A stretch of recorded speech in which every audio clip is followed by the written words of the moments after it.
Stand with me outside the walls of Rome in August 410 years into the Common Era. For 800 years, since a Gallic force under Brennus took the city in a far more distant and half-legendary age, no foreign army has breached these walls. Behind them, a city that still calls itself the center of the civilized world, even as the empire ruling it has grown weaker with every passing decade.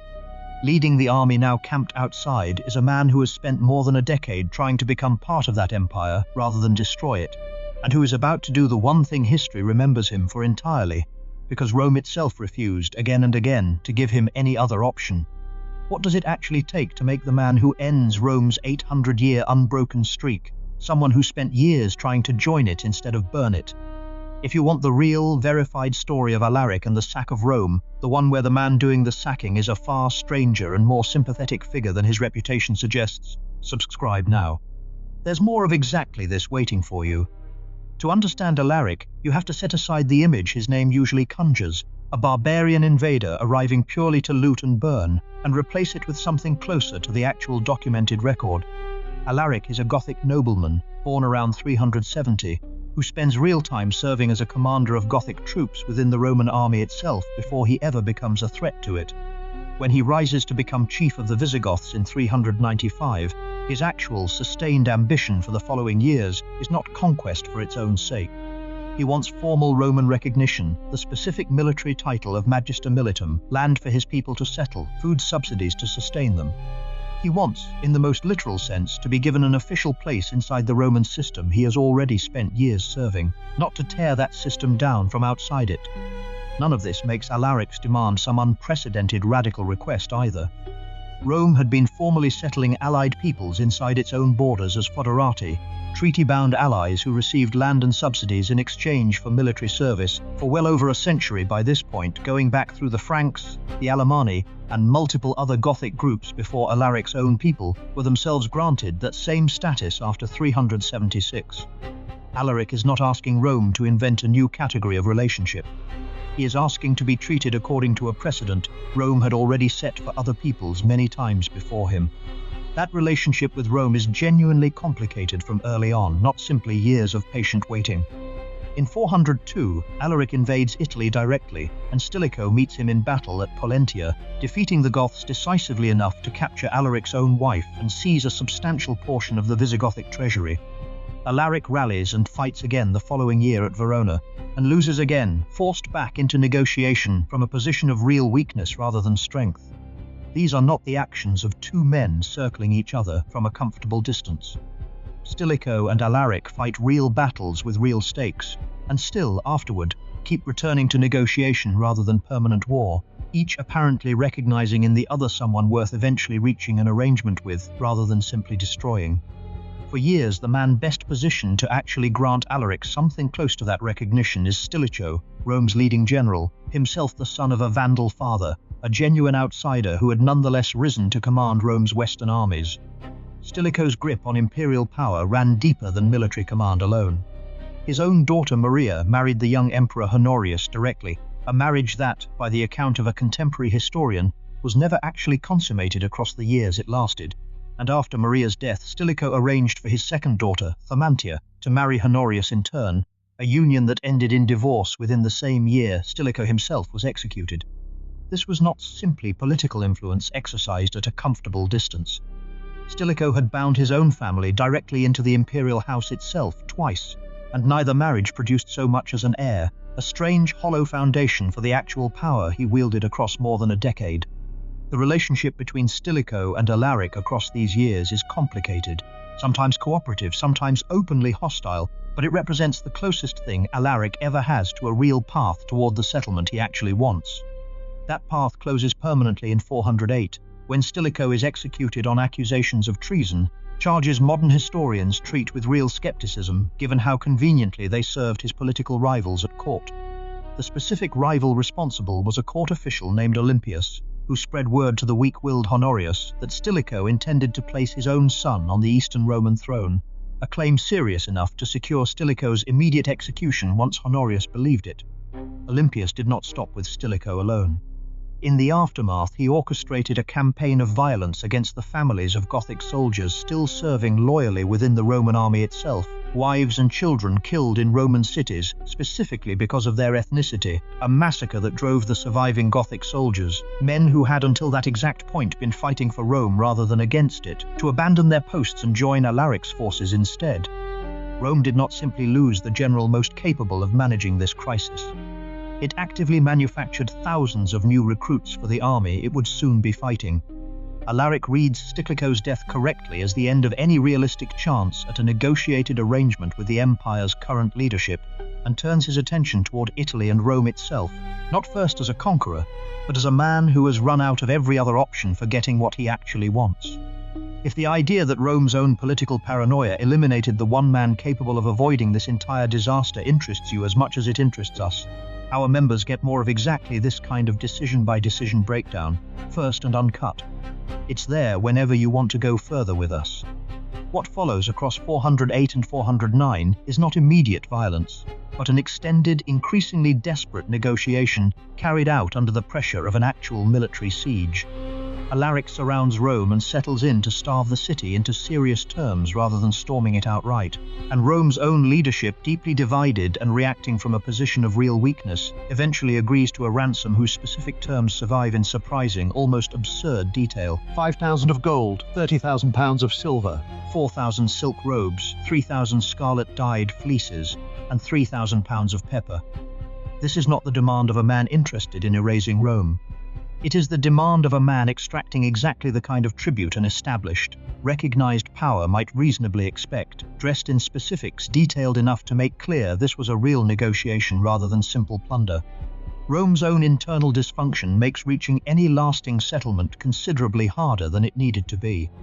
During this same siege, Serena, Stilicho's own widow, is executed by order of the Roman Senate itself, accused of secretly conspiring with Alaric against the city, a charge modern historians generally regard as unfounded. Rome, under direct military pressure and desperate for someone to blame, turns on one of its own, rather than resolving the actual crisis at its gates, weakening its own position at precisely the moment unity might have mattered most. The pattern that actually plays out across these years is not one long siege, but three separate ones, each a fresh attempt at the same basic goal after the previous attempt collapsed. The first siege in 408 follows directly from Stilicho's execution and ends with that detailed ransom negotiated and paid.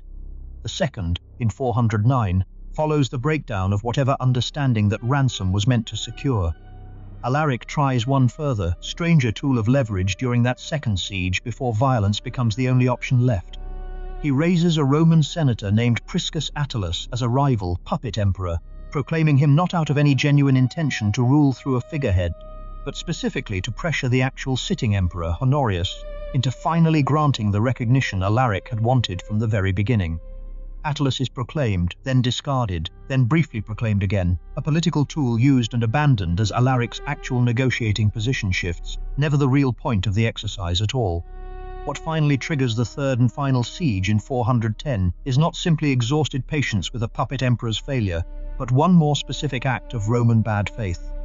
Alaric, still attempting to negotiate directly with Honorius near Ravenna, where the emperor had relocated his court for its own greater safety behind marshland and fortifications, is attacked during those very talks.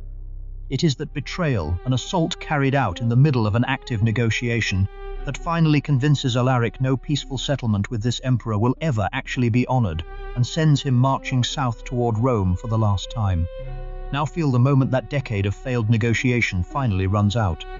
Alaric's own Christianity is worth understanding precisely, rather than treating as simply interchangeable with Rome's own faith. Alaric and his Goths follow Arian Christianity, a distinct theological tradition, holding that Christ, while divine, was created by and subordinate to God the Father, a position the wider Roman Church had formally rejected as heresy generations earlier at the Council of Nicaea. Alaric is, in the most literal sense, a genuine Christian sacking a Christian city, but one whose specific faith Rome's own church considered doctrinally wrong. One more layer of real distance between the two sides, even where they shared an overlapping religion, rather than opposing ones entirely. You watch Alaric's forces finally enter Rome in August, after negotiation with Honorius's court has collapsed, after every alternative to force has been tried and exhausted across years rather than days. What follows over the next 3 days is real and genuinely violent, and also considerably more restrained than either the legend of Rome's total destruction or the word sack usually implies on its own. Alaric, a Christian himself, orders his own forces to spare the city's churches specifically, and to protect anyone who reaches sanctuary inside them. The Basilica of St. Peter becomes a real functioning refuge during the violence, and the near-contemporary historian Honorius records that the Goths not only respected that sanctuary but moved the city's own sacred vessels there for safekeeping rather than looting them outright. That restraint is real, but it should not be mistaken for the sack, leaving no real damage behind it either. Fighting and looting concentrate heavily around the Salarian Gate, where the old Senate house itself burns along with the gardens of Sallust, and the basilicas Aemilia and Julia suffer real destruction alongside a number of pagan temples specifically targeted in the chaos. Most of Rome's actual structures survive intact, and there is no recorded mass slaughter of the kind later imagination has sometimes attached to this event, but this was not a bloodless or purely symbolic gesture either. It is a real sack, with real violence and real loss concentrated in specific parts of the city, carried out according to limits its own commander had chosen to impose on it rather than limits imposed by the city's own defense. If watching the man responsible for ending Rome's 800-year streak choose restraint even in the middle of the one-act history remembers him for interests you the way it interests us, that same kind of decision-by-decision history is exactly what our members get first, and uncut. Word of the sack reaches the wider Roman world with a speed and emotional weight that is worth sitting with honestly rather than rushing past. In Bethlehem, the scholar and translator Jerome, living out an ascetic life far from Italy, weeps openly on hearing the news, writing a line that has outlived nearly everything else generated by this specific crisis. The city which conquered the world has itself been conquered. For a man who had spent his life steeped in classical Roman learning, even while devoting himself to Christian scholarship, the psychological shock is genuine and immediate. Not a distant political event, but something closer to watching the ground itself prove less solid than it had always seemed. Augustine, writing from North Africa in the years immediately following, responds to a different kind of aftershock entirely. A wave of pagan Romans blaming the sack directly on the empire's abandonment of its old gods in favor of Christianity, arguing that Rome's new faith had left it spiritually undefended. Augustine's response to that specific accusation becomes The City of God, one of the most influential works of Christian philosophy ever written, arguing at enormous length that Rome's fall traces to its own internal moral decay rather than any failure of its adopted religion, and that the sack's actual restraint, the very church sanctuaries Alaric had ordered protected, was itself evidence of Christian mercy rather than Christian weakness. One popular story attached to this entire episode deserves a direct, honest correction rather than repetition, because it has shaped how casually people remember Emperor Honorius' own reaction to losing his capital. You may have heard that when told Rome had perished, Honorius' first reaction was confused horror, believing the news referred to his own pet chicken, which he had also apparently named Roma.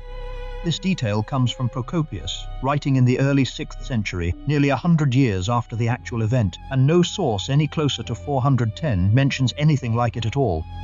Modern historians generally treat it as later invention, quite possibly satirical exaggeration rather than a recorded fact, though it has survived in popular memory precisely because it captures something people already believed about Honorius' genuine detachment from the crisis unfolding around him, whether or not this specific story is literally true. Rome's own institutions, battered as they were, do not simply vanish the moment the Goths withdraw either. The Senate keeps meeting afterward, keeps issuing its honorary decrees, keeps functioning in diminished but genuinely continuous form for generations still to come. A reminder that a symbolic rupture this severe and a total institutional collapse are not automatically the same event, however much the legend of Rome's fall likes to treat them as one and the same moment. One captive taken during the sack itself ties this entire story directly back to the imperial family Alaric had spent over a decade trying to reach an understanding with. Galla Placidia, Honorius' own half-sister, is taken by Alaric's forces during the violence and remains with the Goths afterward rather than being immediately ransomed back. When Alaric dies, his successor, his own brother-in-law Ataulf, does not release her either. In 414, Ataulf marries Galla Placidia at Narbonne in southern Gaul, an actual union between the Visigothic royal line and the Roman imperial family, whether or not it happened entirely by her own choice. The blending of Roman and Gothic worlds that Alaric spent his whole adult life failing to achieve through diplomacy happens anyway, within a few years of his death, through his own family's marriage bed instead. Alaric himself does not live long enough to enjoy whatever satisfaction this final reluctant victory might have offered him. He dies later that same year, 410, marching south through Italy, still searching for new territory to actually settle his people on, now that Rome itself had proven unable to offer one through negotiation. According to the 6th century historian Jordanes, his own people bury him with a secrecy bordering on the theatrical, diverting the Busento River from its natural course, digging his grave in the exposed riverbed along with a share of the treasure and belongings that had accompanied him, then releasing the river back over the grave once the burial was complete. The workers who dug that grave, according to the same account, were killed afterwards specifically to keep its location secret forever. A man who spent over a decade trying to find a permanent recognized place inside the Roman world ends up buried in a location so deliberately hidden that no one to this day has ever confirmed exactly where it is. So think back to that wall, to 800 years of an unbroken streak, finally ending not through simple conquest, but through the collapse of a decade of failed diplomacy. You were never simply watching a barbarian horde destroy the center of the civilized world. You were watching a man who had spent years trying to become part of an empire that kept refusing him, finally running out of every peaceful option available to him, and choosing, even then, to spare the churches and protect anyone who reached them. Rome's own political class executed the general most capable of preventing this outcome, murdered the families of the very Gothic soldiers still fighting on Rome's own side in the aftermath, then executed a grieving widow on suspicion just as unfounded, weakening itself at exactly the moment unity might have mattered most. A courtier's whispered accusation did more real damage to Rome's own defense than anything Alaric's army accomplished on its own. What actually burned was specific and real, not the whole city reduced to ash the legend sometimes implies. What actually survived, the sanctuaries, the majority of the city's own structures, the Senate itself as a functioning body for generations still to come, tells you just as much about this event as what was lost. The scholar in Bethlehem who wept at the news, the philosopher in North Africa who spent over a decade answering for it, the popular chicken story that turns out to be an invention added a century later, and a Roman princess who ended up married into the very royal line that had taken her captive, all tell you more about what this moment actually meant than any simple story of barbarians at the gate ever could.